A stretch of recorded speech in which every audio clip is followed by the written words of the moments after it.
Operation सिंदूर पर लोकसभा में चर्चा का आज दूसरा दिन है और आज शाम को 6 बजे प्रधानमंत्री नरेंद्र मोदी इस चर्चा में जवाब देंगे। पीएम मोदी से पहले गृह मंत्री अमित शाह दोपहर 12 से लेकर 1 बजे के बीच चर्चा में हिस्सा लेंगे और आज ही लोकसभा में नेता प्रतिपक्ष राहुल गांधी भी बोलेंगे।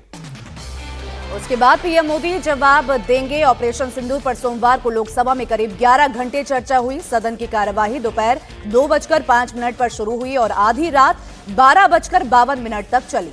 आज लोकसभा में ऑपरेशन सिंदूर पर सरकार और विपक्ष फिर आमने सामने होंगे। सोमवार को रक्षा मंत्री राजनाथ सिंह ने कहा कि अब भारत पाकिस्तान को आतंकी हमले पर डोजियर नहीं भेजता बल्कि कार्रवाई करता है। भारत के 22 मिनट के सैन्य ऑपरेशन में 100 आतंकियों के सफाई का दावा किया। वहीं विपक्ष की तरफ से गौरव गोगोई ने रक्षा मंत्री पर गोलमोल जवाब देने और तथ्यों से दूरी बनाने का आरोप लगाया। आज शाम को पीएम मोदी लोकसभा में ऑपरेशन सिंदूर पर बयान दे सकते हैं। आज लोकसभा में नेता प्रतिपक्ष राहुल गांधी बोल सकते हैं। वहीं आज लोकसभा में दोपहर 12 बजे गृह मंत्री अमित शाह पहलगाम आतंकी हमले पर सरकार की तरफ से पक्ष रखेंगे। इस दौरान अमित शाह ने निशाने पर विपक्ष भी होगा, जिसके चलते एक झलक सोमवार को लोकसभा में कार्रवाई के दौरान दिखी, जब गृह मंत्री ने विपक्ष को गलत जानकारी देने, सदन में हंगामा करने पर जमकर फटकार लगाई। अमित शाह ने कहा कि अगर विपक्षी सांसद नहीं सुधरे तो बीजेपी के सांसद भी उनके नेताओं को बोलने नहीं देंगे। मेरी एक बात की आपत्ति है, भारत देश का शपथ लिया हुआ विदेश मंत्री यहां स्टेटमेंट कर रहा है, उस पर भरोसा नहीं है, उनको किसी और देश पर भरोसा है। मैं समझ सकता हूं उनकी पार्टी में विदेश का महत्व क्या है, मगर इसका मतलब ये तो नहीं है पार्टी की सारी चीजें यहां सदन में आकर थोपे। भारत के विदेश मंत्री पर भरोसा नहीं करोगे? ओथ लिया हुआ व्यक्ति यहां पर बोल रहा है, ही इज रिस्पॉन्सिबल। माननीय अध्यक्ष जी, इसीलिए ये वहां बैठे हैं और 20 साल तक वहीं बैठने वाले हैं। संरक्षण देना चाहिए। उनके स्पीकर जब बोल रहे थे हम पूरे धैर्य से सुने। मैं बताऊंगा कितनी असत्य बातें बोली गई कल, परंतु फिर भी असत्य को भी हम हलाहल समझकर पी गए।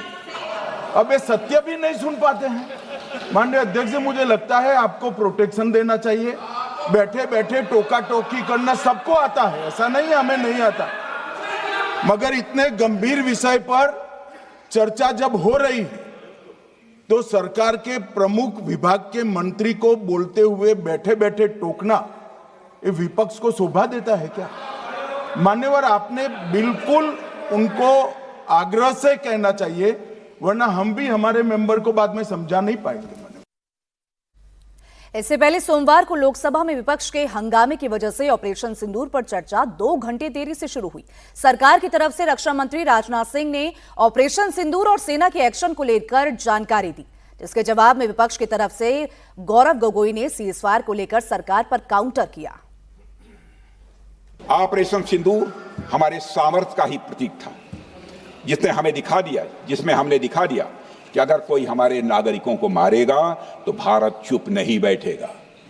भारत की आत्मरक्षा के लिए हमारा राजनीतिक तंत्र और नेतृत्व बिना किसी दबाव के काम करेगा। अब हमारे प्रधानमंत्री श्री नरेंद्र मोदी जी और हमारी सरकार का स्टैंड बिल्कुल क्लियर है कि टेररिज्म और टॉक्स ये दोनों साथ नहीं चलते। सठे साक्ष्यम समाचरेत, अर्थात दुष्ट के साथ दुष्टता का ही व्यवहार करना पड़ता है कभी कभी। अध्यक्ष महोदय, हमने भगवान कृष्ण से सीखा है कि शिशुपाल की 100 गलतियां माफ की जा सकती हैं, पर अंत में धर्म की रक्षा के लिए सुदर्शन चक्र उठाना ही पड़ता। हमने पार्लियामेंट का अटैक सहा है अध्यक्ष महोदय, 2008 का मुंबई अटैक सहा है, झेला है, लेकिन अब हमने कह दिया है इनफ इज इनफ। अब हमने सुदर्शन चक्र उठा लिया है अध्यक्ष महोदय। हमारी प्रवृत्ति भगवान राम और भगवान कृष्ण से प्रेरित है, जो हमें शौर्य भी सिखाती है और धैर्य भी सिखाती है।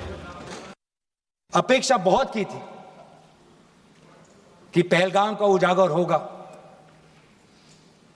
आदरणीय गृह मंत्री नैतिक जिम्मेवारी लेंगे, राष्ट्रीय सुरक्षा सलाहकार नैतिक जिम्मेवारी लेंगे। क्या वो 2016 के बाद क्या उन्होंने ये नहीं कहा कि हम घुस के मारेंगे और पाकिस्तान को आज वो उनका जो भी टेररिस्ट इंफ्रास्ट्रक्चर है उसको खत्म कर देंगे। वही बातें तब की, वही बातें पुलवामा की बात की, आज दोबारा वही बातें कर रहे कि हम घुस के मारे, हमने ये किया, फलाना किया। और ये अब भी कह रहे हैं कि ऑपरेशन सिंदूर कंप्लीट नहीं हुआ, अधूरा है, क्योंकि कल को जाके दोबारा पाकिस्तान कर सकता है। तो ये कैसा, ये जो सफल कैसे हुआ? फिर मुद्दे पर विपक्ष सरकार को घेर रहा है, जिस पर रक्षा मंत्री राजनाथ सिंह ने जवाब देते हुए कहा कि भारत का इरादा पाकिस्तान की जमीन पर कब्जा करने का नहीं था। इसलिए जब पाकिस्तान गिड़गिड़ाने लगा, अपने एयरबेस तबाह होने के बाद रहम की भीख मांगने लगा, तो भारत ने भी ऑपरेशन सिंदूर रोकने का फैसला किया। जिस पर विपक्ष की तरफ से कांग्रेस के सांसद गौरव गोगोई ने कहा कि सरकार ने ऑपरेशन सिंदूर पूरा क्यों नहीं किया। सीमा पार करना या वहां की टेरिटरी कैप्चर करना इस ऑपरेशन का उद्देश्य नहीं था। ऑपरेशन सिंदूर प्रारंभ करने का मकसद था, अध्यक्ष महोदय, उन टेरर नर्सरीज को खत्म कर देना जिन्हें पाकिस्तान ने बरसों से पाला पोसा था। और यह ऑपरेशन उन मासूम परिवारों को न्याय दिलाने के लिए लॉन्च किया गया था जिन्होंने पाक स्पॉन्सर्ड टेररिस्ट अटैक्स में अपने प्रियजनों को खोया था। हमारी सेनाओं ने सिर्फ उनको टारगेट किया जो इन आतंकियों को सपोर्ट करते हुए भारत पर हमला करने की कोशिश में लगातार शामिल थे। अध्यक्ष महोदय, ऑपरेशन सिंदूर का ओवरऑल पॉलिटिको मिलिट्री ऑब्जेक्टिव यह था कि आतंकवाद के रूप में प्रॉक्सी वार लड़ रहे पाकिस्तान को सजा दी जाए, और इसी वजह से आर्म फोर्सेस को पूरी आजादी दी गई थी कि वो अपने टारगेट खुद चुने और करारा जवाब दें। और इस ऑपरेशन का उद्देश्य कोई भी युद्ध छेड़ना नहीं था, बल्कि फोर्स के डिमॉन्स्ट्रेटिव यूज से एडवर्सरी को झुकने के लिए मजबूर करना था। 10 मई की सुबह जब भारतीय वायुसेना ने पाकिस्तान की मल्टीपल एयरफील्ड्स पर करारा प्रहार किया तो पाकिस्तान ने हार मान ली है, अध्यक्ष महोदय, और हॉस्टिलिटी रोकने की कोशिश की। अब रोक दीजिए महाराज। उन्होंने एक कोशिश की, हमारे डीएमओ से बात की, महाराज अब रोक दीजिए, बहुत हो गया। ये अब भी कह रहे हैं कि ऑपरेशन सिंदूर कंप्लीट नहीं हुआ, अधूरा है, क्योंकि कल को जाके दोबारा पाकिस्तान कर सकता है। ये खुद कह रहे हैं, ये खुद कह रहे हैं, ये खुद कह रहे हैं कि इसके पश्चात भी पाकिस्तान कल को जाके कर सकता है। तो ये कैसा, ये जो सफल कैसे हुआ? फिर क्या सफल हुआ? आज ये खुद कह रहे हैं कि हमारा मकसद युद्ध का नहीं था। हम पूछना चाहते क्यों नहीं था, होना चाहिए था। आज उन्होंने खुद कहा कि हमारा मकसद जमीन लेने का नहीं था। क्यों नहीं था? पाकिस्तान ऑक्यूपाइड कश्मीर अगर आज नहीं लेंगे तो कब लेंगे? ये उन्होंने खुद कहा, इन्होंने खुद कहा कि हमारा मकसद था टेररिस्ट के इंफ्रास्ट्रक्चर पर आक्रमण करना। तो क्या हमने उरी के समय नहीं किया? क्या हमने पुलवामा के समय नहीं किया? लेकिन उसके पश्चात भी पाकिस्तान का इतना साहस कि आज उन्होंने पहलगाम में जो पिछले 20 वर्षों में हमारे भारतीय नागरिकों पर सबसे दर्दनाक अगर हमला हुआ है तो आपके समय पे हुआ है।